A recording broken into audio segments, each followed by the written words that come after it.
आदमी के घर में या तो डायबिटीज के, या तो बीपी के, या कोलेस्ट्रॉल के, या हार्ट के मरीज होंगे ही, और उनमें से ज्यादातर लोग दवाई भी खाते ही होंगे। तो जो दवाई आप खा रहे हैं वही दवाई एक दिन आपके लिए कैसे डीडली हो सकती है, उस कंसेप्ट को जानना जरूरी है ताकि आप उससे बच सकें।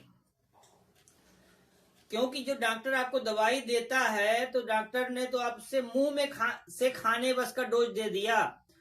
मुंह से खाने के बाद पेट में जाने के बाद कितना वो लीवर में चला जाएगा, कितना स्टूल से बाहर निकल जाएगा और कितना ब्लड में जाएगा, वो डॉक्टर के पास कैलकुलेशन नहीं है।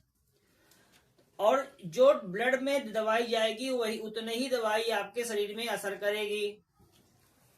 तो यहां पर जो एक फोर्स काम करता है, ग्रेविटी फोर्स काम करता है जो आप दवाई खाते हैं।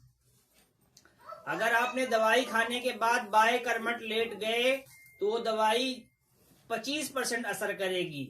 मतलब जितना भी आप अमाउंट में खाए रहेंगे, जैसे अगर मेटफॉर्मिन 500 mg खाएंगे तो उस 500 mg का 25% ही शरीर में असर करेगी। अगर आप खाने के बाद दाएं करमट लेट गए तो 50% असर करेगी। खाने के बाद आप खड़े हैं, खड़े खड़े चल रहे हैं तो आपको 75% असर करेगी। और आपने कुछ खाना पीना नहीं खाया हुआ है, फास्टिंग में है और फिर खड़े हुए हैं, उस टाइम पे खाएंगे तो आपको 100% असर करेगी। अब एज्यूम करिए कि आपने बीपी की दवाई खाया, अब वहां जहां उसको 25% असर करना था उसने 75% असर कर दिया, तो क्या होगा? बीपी लो हो जाएगा।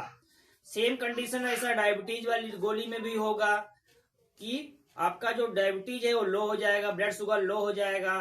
तो ये यहाँ पर सबसे बड़ी बात याद रखने की जरूरत ये है कि जो हाई होता है वो कम खतरनाक होता है और लो होना बहुत खतरनाक होता है। अगर बीपी लो होगा तो तुरंत हार्ट अटैक मारेगा, ब्रेन हेमरेज मारेगा। ब्लड शुगर लो होगा तो तुरंत ऑर्गन डैमेज होंगे, विद इन 1 आवर डैमेज हो जाएगा।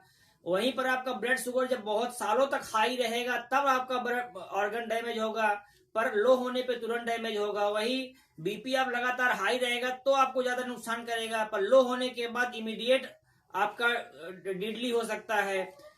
इसलिए बॉडी का पोस्चर डिपेंड करता है कि वो दवाई आपके शरीर में कितना असर करेगी। इसलिए जानना जरूरी है, स्पेशली जो बीपी की दवाई खा रहे हो, ब्लड शुगर की दवाई खा रहे हो, तो वो पोस्चर के बारे में जानना बहुत जरूरी है।